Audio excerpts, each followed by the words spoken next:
Hello student, Shrimati मोहरी देवी तापड़िया कन्या महाविद्यालय के इस यूट्यूब चैनल पर आप सभी का फिर से स्वागत है।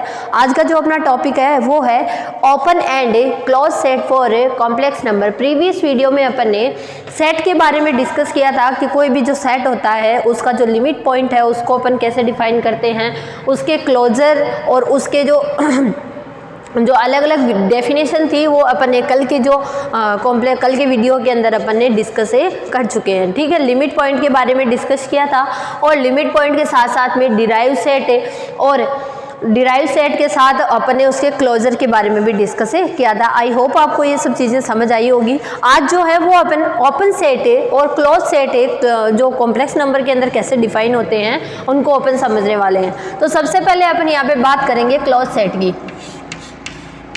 क्लोज सेट, अब देखिए इसको हिंदी में बोलते हैं समवृत समुच्चय।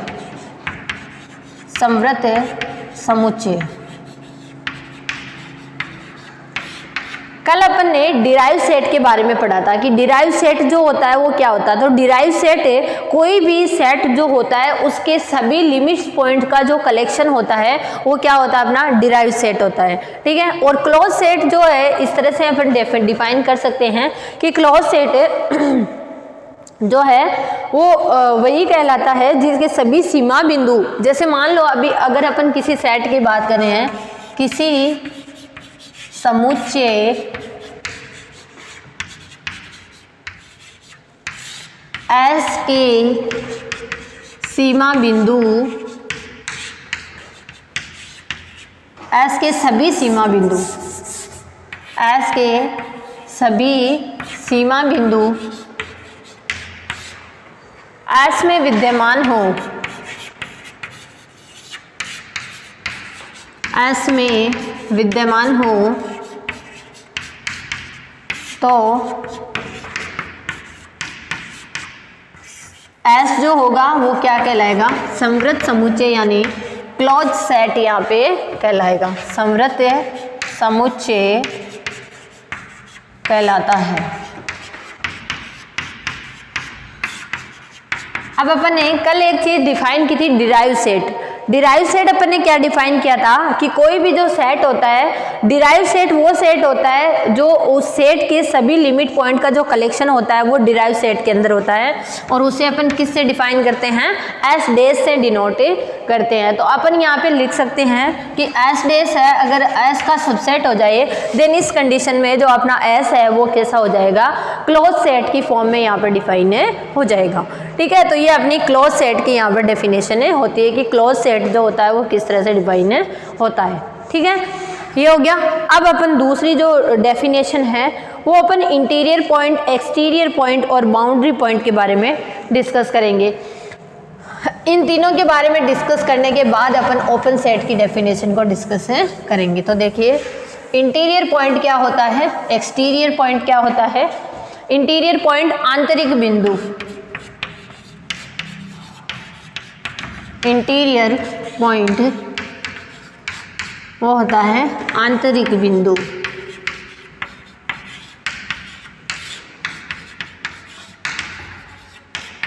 ठीक है, इंटीरियर पॉइंट के लिए देखिए क्या होता है अपना इंटीरियर पॉइंट है, कोई भी अगर कोई पॉइंट जो है वो किसी सेट का इंटीरियर पॉइंट कहलाएगा यदि उस सेट के लिए, उस बिंदु के लिए एक कंडीशन होती है कि उस बिंदु का जो नेबरहुड है कम से कम एक ऐसा नेबरहुड प्रेजेंट होना चाहिए जो पूरा का पूरा किसमें कंटेन कर रहा हो, एस में। उस जिस सेट का अपन बिंदु वो उठाते हैं उस सेट में अगर वो कंटेन कर रहा है नेबरहुड, देन अपन क्या कह सकते हैं कि वो जो पॉइंट होगा वो क्या होगा, इंटीरियर पॉइंट होगा। देखिए यहाँ पर ऐसे लिखेंगे, कोई बिंदु Z0 आंतरिक बिंदु कहलाता है, आंतरिक बिंदु कहलाता है यदि Z0 का जो कम से कम एक नेबरहुड है, प्रतिवेश हिंदी में बोले, यदि Z0 का कम से कम कम से कम एक ऐसा प्रतिवेश हो, एक ऐसा नेबरहुड हो, एक ऐसा प्रतिवेश हो जो S में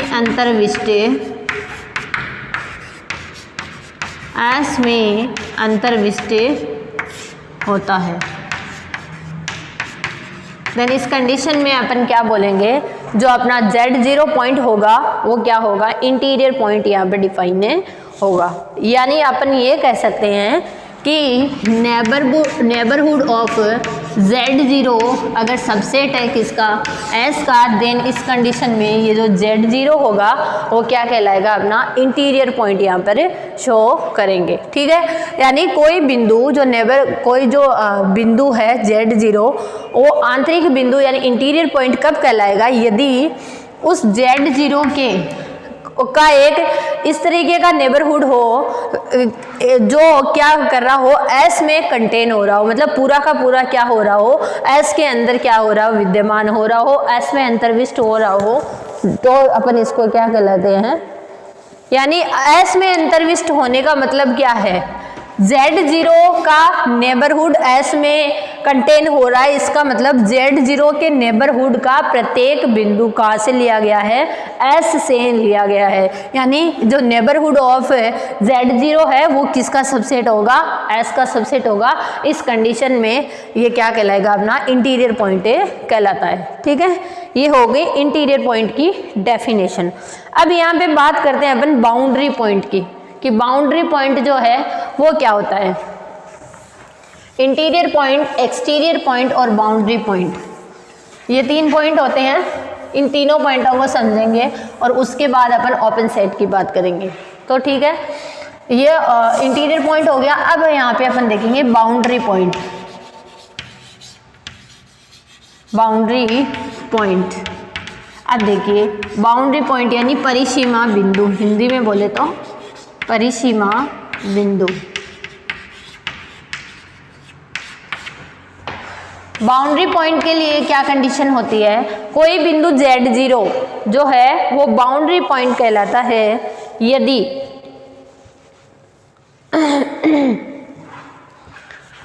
यहाँ पर जो है डेफिनेशन वही है, लेकिन उसमें थोड़ा सा चेंजेज है कि बाउंड्री पॉइंट, कोई भी बिंदु Z0 बाउंड्री पॉइंट कहलाता है यदि Z0 के प्रत्येक प्रतिवेश में S के बिंदु विद्यमान हो, लेकिन सभी बिंदु S के हो ये आवश्यक नहीं है। अभी अपन ने पीछे जो इंटीरियर पॉइंट पढ़ा उसमें देखा था कि Z0 के प्रतिवेश का प्रत्येक बिंदु क्या होना चाहिए, S का होना चाहिए। लेकिन अभी जो अपन बाउंड्री पॉइंट की बात कर रहे हैं तो बाउंड्री पॉइंट के अंदर ये चीज़ें नहीं होती है। बाउंड्री पॉइंट में क्या होता है कि नेबरहुड जो है, यहाँ पे लिखेंगे कोई बिंदु Z0 के प्रत्येक प्रतिवेश में, प्रत्येक नेबरहुड में S के बिंदु विद्यमान हो, S के बिंदु विद्यमान हो, परंतु सभी बिंदु यानी प्रतिवेश के सभी बिंदु जो है वो S के नहीं होने चाहिए, परंतु सभी बिंदु S के नहीं होने चाहिए। यानी नेबरहुड के अंदर S का बिंदु कंटेन करना चाहिए, लेकिन हर एक बिंदु S का हो ये जरूरी नहीं है।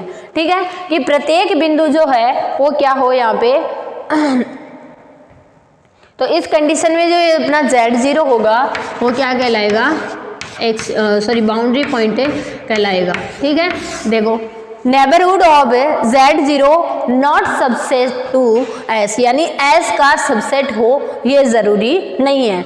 S का यहाँ पे अपन ये कह सकते हैं एन डेल्टा Z0, और अगर S का अपन लेते हैं तो वो फाई नहीं आना चाहिए। इंटरसेक्शन यानी इन दोनों में से अपन कॉमन बिंदु लेते हैं तो वो फाई नहीं आना चाहिए। इनमें से कुछ ना कुछ एक दो बिंदु क्या होने चाहिए, कॉमन होने चाहिए। Z0 के प्रत्येक प्रतिवेश में अगर S के बिंदु विद्यमान है लेकिन सभी बिंदु S के हो, ये आवश्यक नहीं है, देन इस कंडीशन में जो Z0 होगा वो क्या कहलाएगा, बाउंड्री पॉइंट कहलाएगा।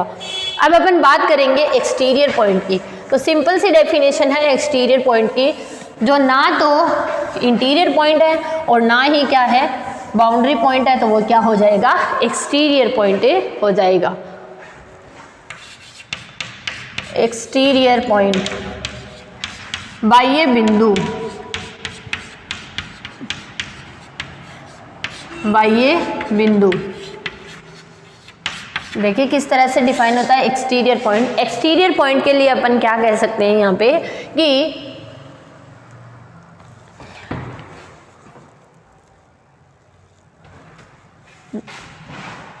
कोई बिंदु Z0 बाह्य बिंदु कहलाता है यदि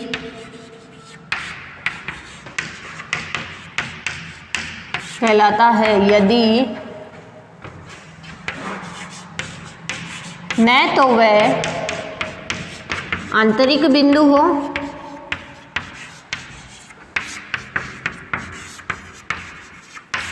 और न ही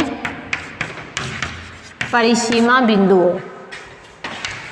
इन दोनों ही कंडीशन में क्या होगा, अपना जो ये पॉइंट है वो क्या होगा, एक्सटीरियर पॉइंट होगा।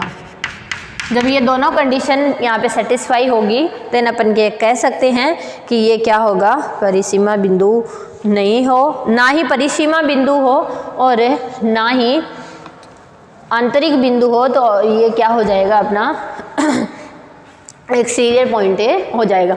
अब अपन बात करेंगे ओपन सेट की, क्योंकि ये डेफिनेशन पढ़ने के बाद ही अपन ओपन सेट की डेफिनेशन समझ सकते हैं, इसलिए मैंने आपको सबसे पहले इन डेफिनेशन के बारे में बताया। ठीक है, अब देखिए ओपन सेट क्या होता है। ओपन सेट विवृत समुच्चय, हिंदी में विवृत समुच्चय। ठीक है, ओपन सेट। अब देखिए ओपन सेट का मतलब क्या होता है, देखिए क्लोज सेट जो डिफाइन होता है वो लिमिट पॉइंट के लिए डिफाइन होता है और जो ओपन सेट डिफाइन होता है वो इंटीरियर पॉइंट के लिए डिफाइन होता है। यानी इसके अंदर अपन ये कह सकते हैं कि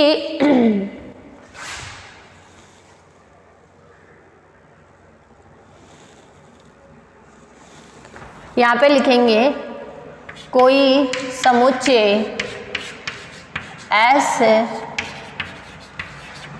विवृत समुच्चय कहलाता है, विवृत समुच्चय कहलाता, विवृत समुच्चय कहलाता है यदि S का प्रत्येक बिंदु S का आंतरिक बिंदु हो, यानी इंटीरियर पॉइंट हो। S का आंतरिक बिंदु हो तो इस कंडीशन में क्या कहलाएगा, अपना जो समुच्चय S होगा वो क्या कहलाएगा, इंटीरियर पॉइंट। यहाँ अगर प्रत्येक बिंदु क्या हो, इंटीरियर पॉइंट हो, तो इसको अपन क्या लिख सकते हैं, ओपन सेट डिफाइन कर सकते हैं। ठीक है, तो देखिए ये थी अपनी डेफिनेशंस के बारे में। ओपन सेट और क्लोज सेट के बारे में अपन कॉम्प्लेक्स नंबर के अंदर डिस्कस किया है। वैसे ये डेफिनेशन अपन ने रियल एनालिसिस के अंदर भी सेम टू सेम ऐसे ही डिस्कस किया है। तो देखिए, और इसके अंदर जो बात कर रहे हैं, जो भी पॉइंट्स बात कर रहे हैं, वो कैसे नंबर है, यहाँ पे कॉम्प्लेक्स नंबर है और वहाँ पे अपन ने रियल नंबर के लिए बात की थी। ठीक है, तो आई होप आपको ये सब डेफिनेशन समझ आई होगी। आप इस वीडियो को ध्यान से देखिएगा और कुछ भी नहीं समझ आता तो शेयर कीजिएगा। Thank you so much.